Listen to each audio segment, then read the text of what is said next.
വിശുദ്ധ മത്തായിയുടെ സുവിശേഷം 11-ാം അധ്യായം 25 മുതൽ 30 വരെയുള്ള തിരുവചനങ്ങൾ. ക്ലേശിതർക്കാശ്രയം.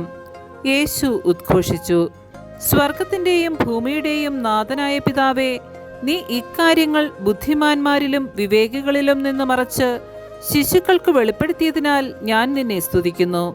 അതേ പിതാവേ, ഇപ്രകാരമായിരുന്നു നിന്റെ തിരുവുള്ളം. സർവവും എൻ്റെ പിതാവ് എന്നെ ഏൽപ്പിച്ചിരിക്കുന്നു. പിതാവല്ലാതെ മറ്റാരും പുത്രനെ അറിയുന്നില്ല. പുത്രനും പുത്രൻ ആർക്ക് വെളിപ്പെടുത്തി കൊടുക്കുവാൻ മനസ്സാകുന്നുവോ അവനുമല്ലാതെ മറ്റാരും പിതാവിനെയും അറിയുന്നില്ല. അധ്വാനിക്കുന്നവരും ഭാരം വഹിക്കുന്നവരുമായ നിങ്ങളെല്ലാവരും എൻ്റെ അടുക്കൽ വരുവിൻ, ഞാൻ നിങ്ങളെ ആശ്വസിപ്പിക്കാം.